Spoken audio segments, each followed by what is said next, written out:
having what she says in South Africa. So let's go. Comment est née cette collaboration ?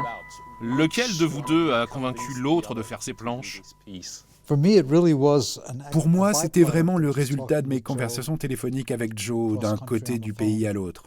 Puis la conversation a dérivé vers mon manque d'inspiration créative ces derniers temps et mon incapacité à dessiner. J'ai dit, eh bien, quand je viendrai dans l'Est, pourquoi ne passerions-nous pas quelques jours à dessiner ensemble, à improviser ? Il s'agit d'une tradition issue des bandes dessinées underground, où vous commencez à dessiner, quelqu'un d'autre continue et d'une manière ou d'une autre, cela donne naissance à une bande dessinée. Très vite, nous avons commencé à parler de Gaza, car c'était dans tous nos esprits, chacun pour des raisons différentes. Puis Françoise Mouly, mon épouse, nous a entendus et nous a dit d'arrêter.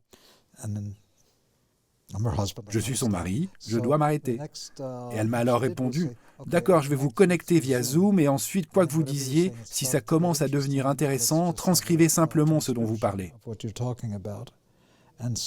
Et c'est ce que nous avons condensé en une bande dessinée de 3 pages.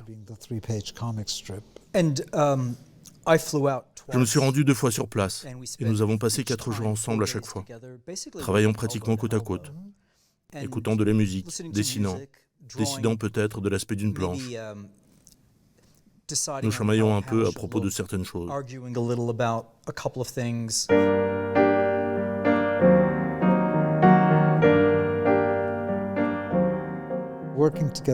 Travailler ensemble était vraiment agréable. Et je pense qu'en regardant la page, on peut vraiment la voir comme une conversation au sens propre, et pas seulement comme la transcription d'une conversation.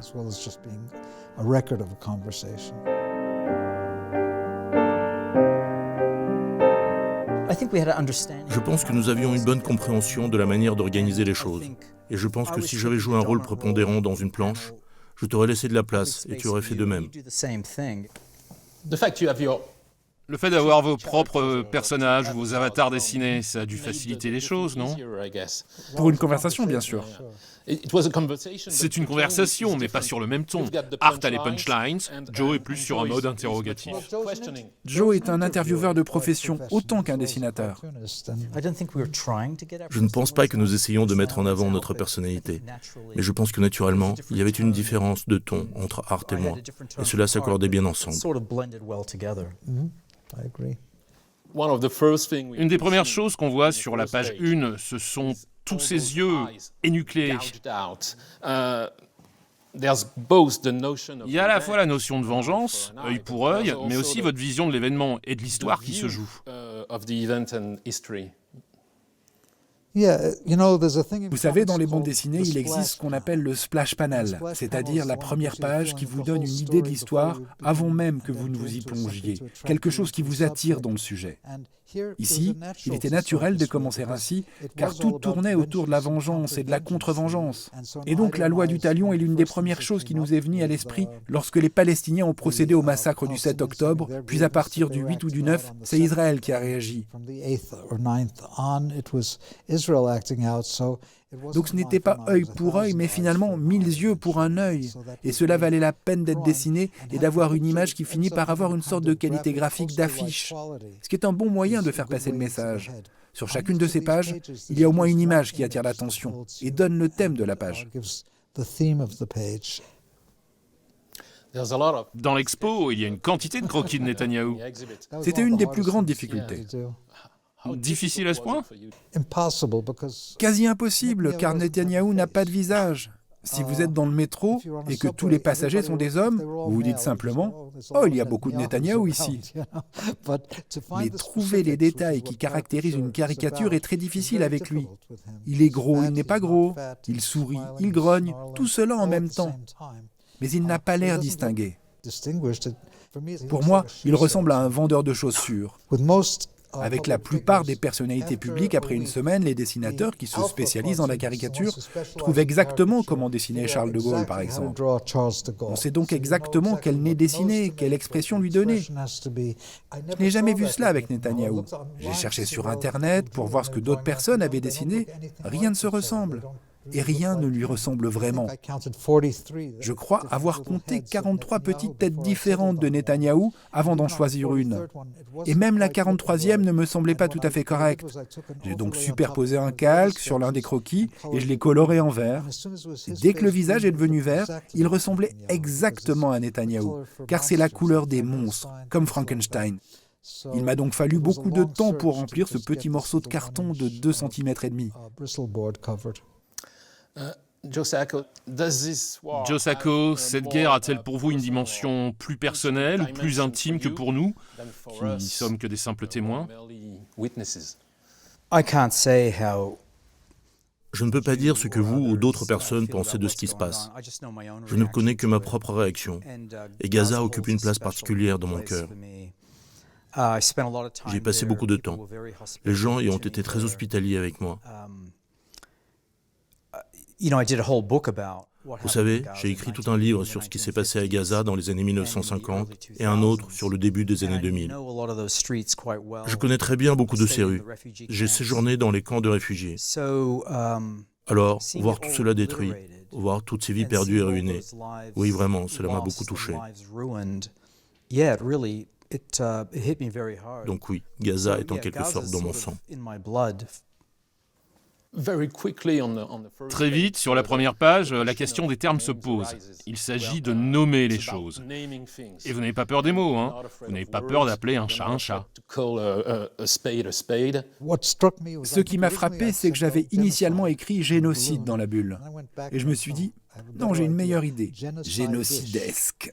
Car c'est un adjectif, et un adjectif n'a pas le même pouvoir concret qu'un nom. Cela m'a semblé intéressant et quelque peu ironique, et cela incite à réfléchir à la signification du mot « génocide ». Un génocide, c'est 6 millions de personnes tuées? 1 million de morts, c'est toujours un génocide ou pas?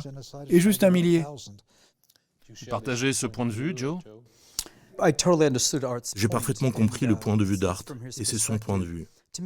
Pour moi, il était clair dès le deuxième jour qu'il s'agissait d'un génocide, essentiellement parce que les bombardements ont été très intenses dès le début, et que Netanyahou a commencé à faire référence à la Bible et à l'extermination de tout un peuple sur ordre de Dieu dans la Bible.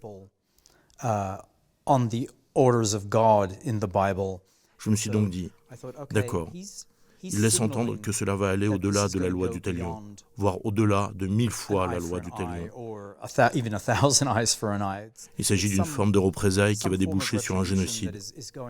Très rapidement, d'autres responsables politiques et personnalités des médias israéliens se sont exprimés dans le même sens, en tenant des propos similaires. Pour moi, il s'agissait donc d'un génocide, dès le départ. Vous ne faites mention ni de Biden ni de Trump.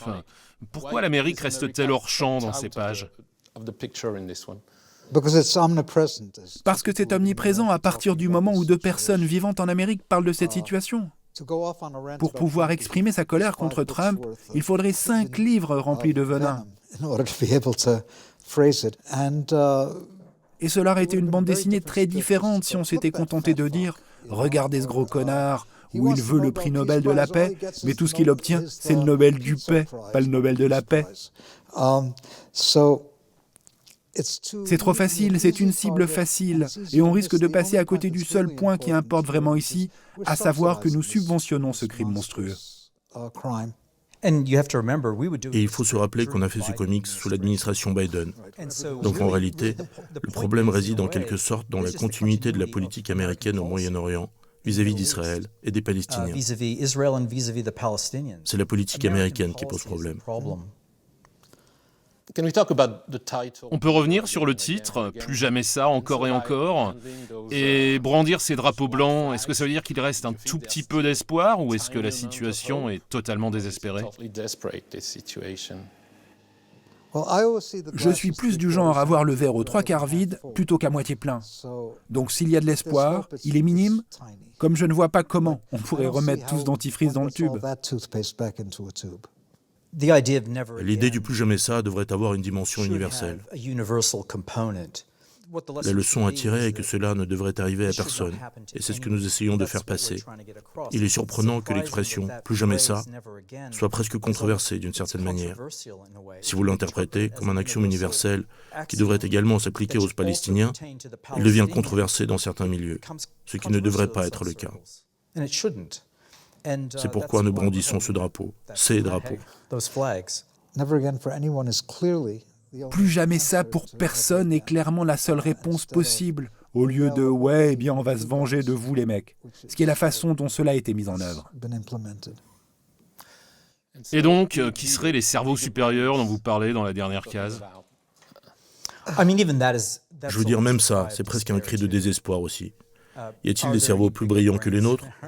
Je ne dis pas que nous sommes les plus intelligents, mais malheureusement, je ne pense pas que quelqu'un travaille vraiment là-dessus. Quand on voit quelqu'un comme Trump, on comprend que ce n'est pas son cerveau qui réfléchit au problème. C'est quelqu'un qui veut juste se débarrasser de ce problème, le remplacer, construire des immeubles, changer les choses, et obtenir un prix de Nobel de la paix par-dessus le marché. Je veux dire, c'est une question de narcissisme. J'aimerais qu'il y ait quelqu'un dont on puisse dire « Ok, cette personne a la bonne idée. Je pense qu'il existe de bonnes idées, mais quels sont les politiciens qui les défendent ?» Aujourd'hui, je ne sais pas s'il existe de bonnes idées. C'est devenu un jeu à somme nulle. Le seul espoir est donc de maintenir un message universel. Évidemment pas pour cette fois, mais pour la prochaine fois et la suivante. Mais c'est une bonne question. Si nous trouvons d'autres cerveaux plus gros, Nous vous le ferons savoir et nous publierons un autre comics de 3 pages.